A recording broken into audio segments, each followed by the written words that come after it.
Welcome back to this three-part series of shlokas that I live by from the Bhagavad Gita. We've already spoken about how to get rid of fear. Here we'll delve into how we can attain knowledge of any sorts and, in fact, wisdom and ultimate peace. If you're new here, my name is Dinesh, and for the past 30 years, along with Bawa, through the Art of Living programs, we have helped people navigate challenges, realize their dreams, and live happily a life full of meaning and purpose. Let's delve into this second shloka. This is from chapter 4, where Lord Krishna is telling Arjuna, Shraddhavan labhate jnanam, Tatparah Samyatendriyah, jnanam labdhva Param Shantim achirena adhigacchati. So beautiful. He says that Shraddhavan labhate jnanam. Who can gain knowledge? See, everybody studies something or the other. So whatever our mode of learning, what are the three things that are essential? First and foremost is faith, Shraddha. Shraddha is an inner conviction that whatever I am doing, this is helping, this will help. To understand Shraddha, you have to look at its opposite end of the spectrum, which is doubt. There are three types of doubts that come.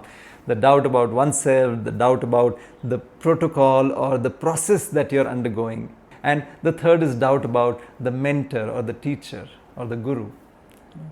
So when these doubts drop away, that's when the Shraddha becomes stronger. In fact, Gurudev Sri Sri Ravi Shankar says that legendary is the faith that can withstand 1,000,000 chances of doubts. So you've gone through those doubts. You are established in faith. And when you faithfully do something, then knowledge comes to you much more easily, much faster. So let us say you are doing pranayam. Now you can do pranayams very mechanically. Oh, I have to do, I have to do my Sudarshan Kriya. I'll have to go through the pranayam. Now when you do it mechanically, of course it will help physically for the body or for the brain or for your mind. But that knowledge, if you want about prana, then you need to faithfully do it.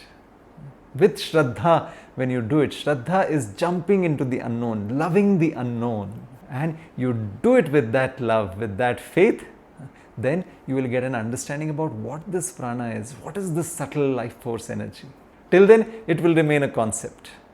It may definitely benefit you, but that knowledge will elude us until that Shraddha comes up.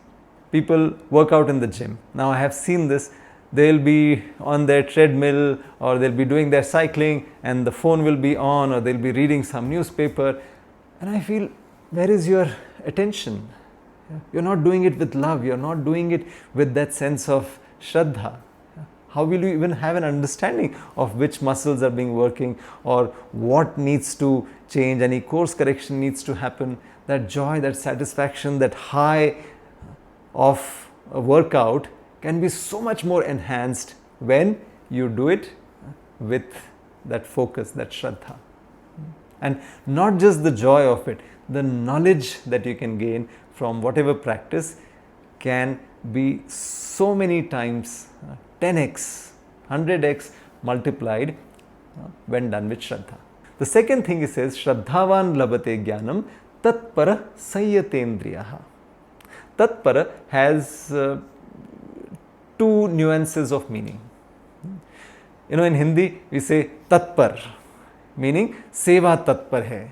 He is very proactive, he is very quick into action. That is necessary. If you want to learn something, then you want to be ready to take any opportunity that comes your way.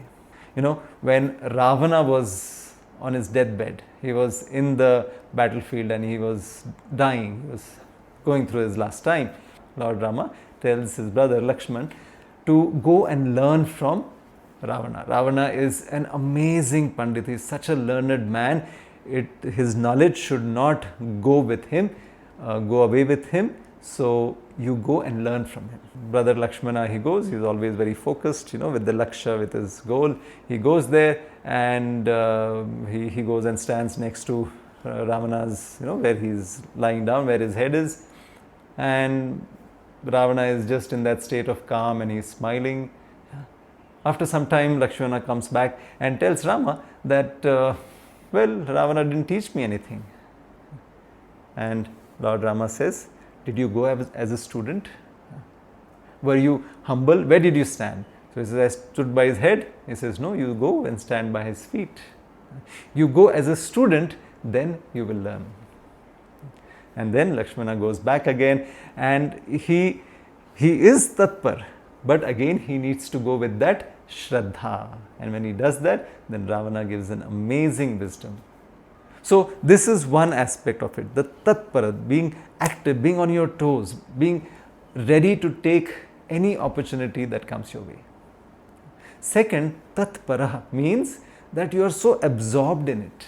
You look at any scientist, if they've done some phenomenal discovery, invention, they are really immersed into what they are studying.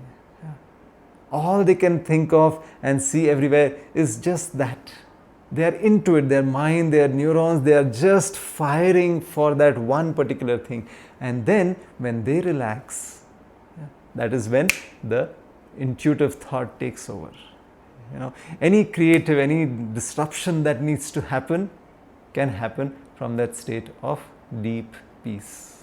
So Newton was involved studying about the forces that are governing our lives. But he didn't get the idea of gravity when he was at his desk. No, he was sitting in his garden and he saw the apple fall, and then he realized, oh, why did it fall this way and not the other way? And that's how gravity clicked to him. Of course, we knew about gravitational force many thousands of years ago. We say Guruttwakarshan. But that's for another video.